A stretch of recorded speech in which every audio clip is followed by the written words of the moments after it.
धोखा है। और वैसे भी 1995 माननीय सर्वोच्च न्यायालय ने अपने आदेश में कहा था हिंदू कोई धर्म नहीं, ये लोगों के जीवन जीने की एक शैली है। यही नहीं, जो सबसे बड़े धर्म के ठेकेदार बनते हैं, आरएसएस के प्रमुख मोहन भागवत जी ने भी कहा है, एक नहीं दो बार कहा, हिंदू धर्म नाम का कोई धर्म नहीं है, बल्कि लोगों के जीवन जीने की एक कला। देश के माननीय प्रधानमंत्री जी ने भी कहा, माननीय मोदी ने भी कहा, हिंदू धर्म नहीं है। और अभी 1-2 महीने पहले माननीय गडकरी जी ने भी कहा, एक मीडिया कॉन्क्लेव में कहा। लेकिन इन लोगों के कहने से किसी की भावना आहत नहीं होती है। अगर स्वामी प्रसाद मौर्य कह देते हैं हिंदू धर्म नहीं है, बल्कि एक धोखा है, और जिसे हम हिंदू धर्म कहते हैं वो कुछ लोगों के लिए धंधा है। जब हम कहते हैं कि ये कुछ लोगों के लिए धंधा है, तब पूरे देश में भूचाल मच जाता है।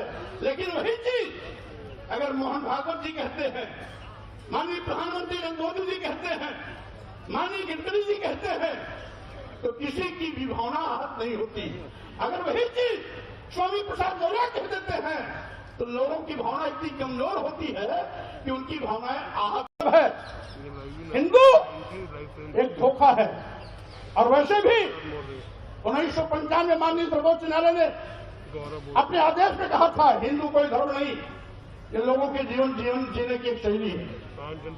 यही नहीं, जो सबसे बड़े धर्म के ठेकेदार बनते हैं, आरएसएस के प्रमुख मोहन भागवत जी ने भी कहा है, एक नहीं दो बार कहा, हिंदू धर्म नाम का कोई धर्म नहीं है, बल्कि लोगों के जीवन जीने की एक कला।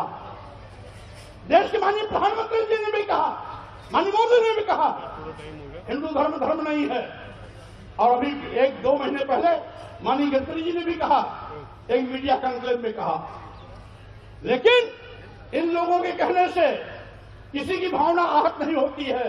अगर स्वामी प्रसाद मौर्य कह देते हैं हिंदू धर्म नहीं है, बल्कि एक धोखा है, और जिसे हम हिंदू धर्म कहते हैं वो कुछ लोगों के लिए धंधा है। जब हम कहते हैं कि ये कुछ लोगों के लिए धंधा है, तब पूरे देश में भूचाल मच जाता है।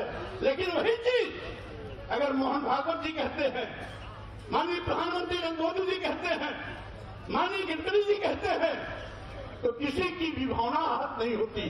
अगर वही चीज स्वामी प्रसाद मौर्य कह देते हैं तो लोगों की भावना इतनी कमजोर होती है कि उनकी भावनाएं आहत